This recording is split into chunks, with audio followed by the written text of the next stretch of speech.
A new police chief walks into his precinct undercover, hoping to observe his officers without their masks on. But when a white cop spits in his face, thinking he's just a nobody, the entire room is moments away from a shocking revelation that will leave them all reeling. It was a muggy Tuesday morning in August when Richard Nelson, a newly appointed police chief, stepped out of his car in the heart of Blue Ridge, a small city tucked away in the rolling hills of North Carolina. Dressed in a simple plaid shirt, worn jeans, and scuffed sneakers, he didn't look the part of a man who had spent 2 decades climbing the ranks in law enforcement. That was exactly his intention. Richard believed in seeing things for what they truly were, not through the polished lens of scheduled meetings or rehearsed welcomes. As a black man stepping into a leadership role in a precinct plagued by whispers of misconduct, he wanted to observe the department unfiltered. What better way to do that than to blend in? The precinct's parking lot buzzed with officers coming and going. Richard scanned the area, noting the casual banter and occasional glances his way. No one seemed to recognize him, which was unsurprising. His appointment had been announced just days ago, and he had chosen not to publicize his arrival until the official inspection later that morning.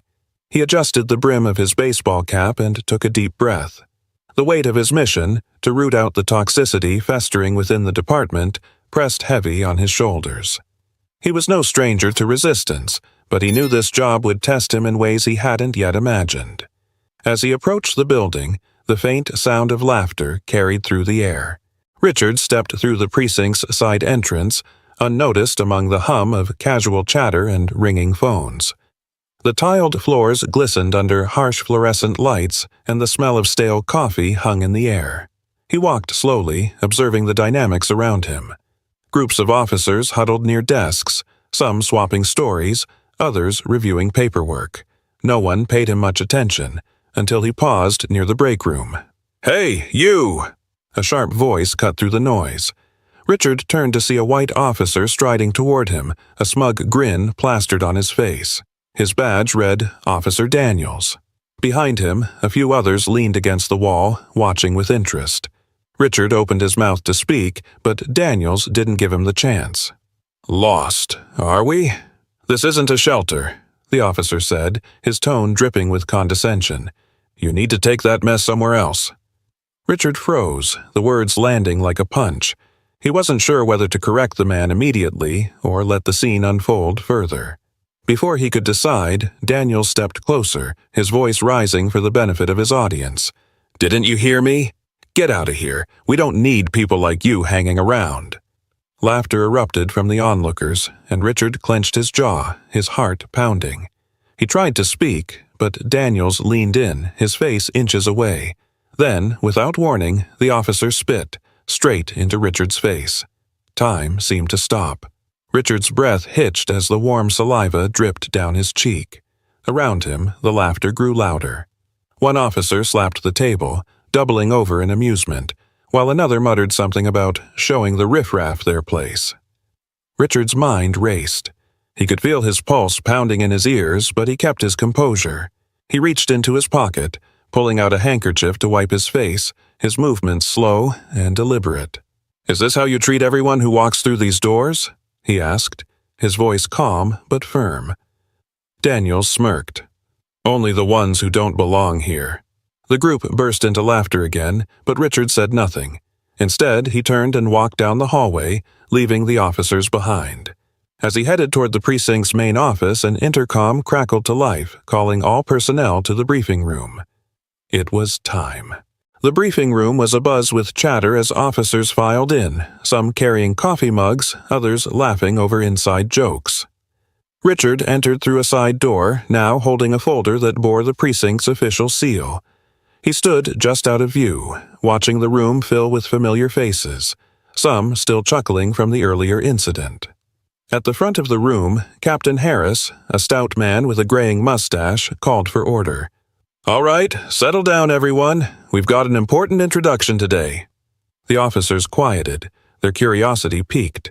Daniels leaned against the wall, his arms crossed, a smug expression still plastered on his face. The man was clearly enjoying his morning. Captain Harris cleared his throat. "As most of you know, Chief Caldwell retired last month. We've been waiting for his replacement, and I'm pleased to introduce our new leader, a man with an impressive record and a vision for this department." Richard stepped forward, his footsteps measured. The room froze as he walked to the podium, his presence commanding attention. He placed the folder on the lectern and slowly scanned the room. His calm demeanor only heightened the tension. Daniels's smirk faltered. The color drained from his face as recognition dawned. The other officers exchanged uneasy glances, some whispering, others staring at Richard with wide eyes. "Good morning," Richard began, his voice steady. "My name is Richard Nelson. As of today, I'm your new chief of police." The silence was deafening. Daniel's face turned a deep shade of red, his bravado evaporating. Richard's gaze landed on him, holding for a moment longer than necessary, before sweeping across the rest of the room. "When I arrived this morning," Richard continued, "I came in plain clothes because I wanted to see the department through an unfiltered lens. What I witnessed was eye-opening." A murmur rippled through the crowd, but Richard raised a hand to silence it.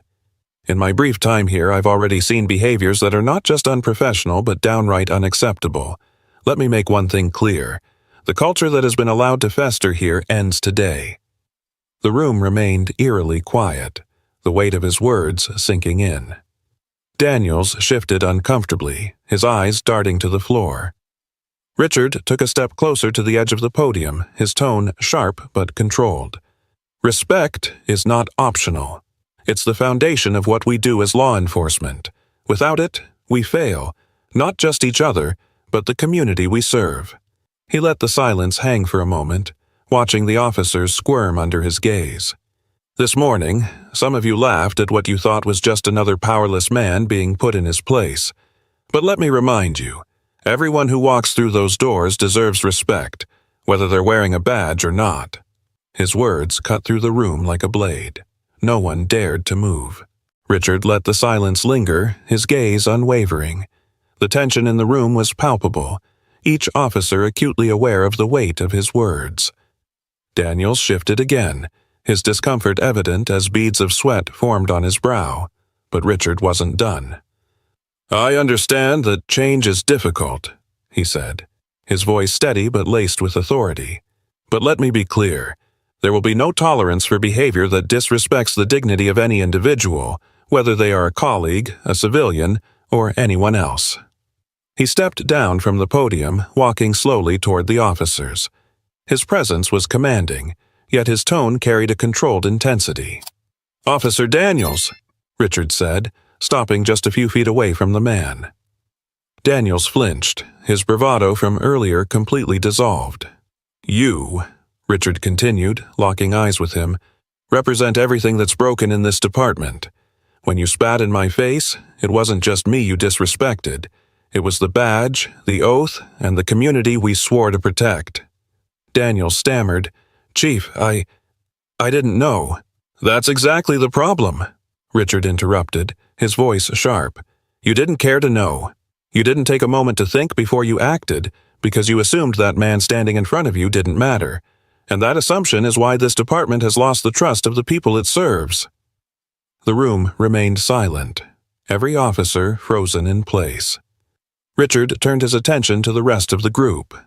What I witnessed wasn't just one man's mistake, it was a culture. A culture where bullying and prejudice are not only tolerated but celebrated. And that stops now. He stepped back toward the podium, his voice rising slightly. "I've spent my career fighting for justice, not just in the streets but within the walls of departments like this one. Change isn't easy, and it won't happen overnight. But I promise you this, as long as I'm chief, this precinct will operate with integrity, respect, and accountability." Richard paused, letting his words sink in. Then, with a slight nod toward Captain Harris, he concluded, "Effective immediately. Officer Daniels is suspended pending an internal investigation. And for those of you who think this is just a slap on the wrist, think again. This is the first of many changes." Gasps rippled through the room. Daniels' face turned crimson, his jaw tightening as he avoided the stares of his peers.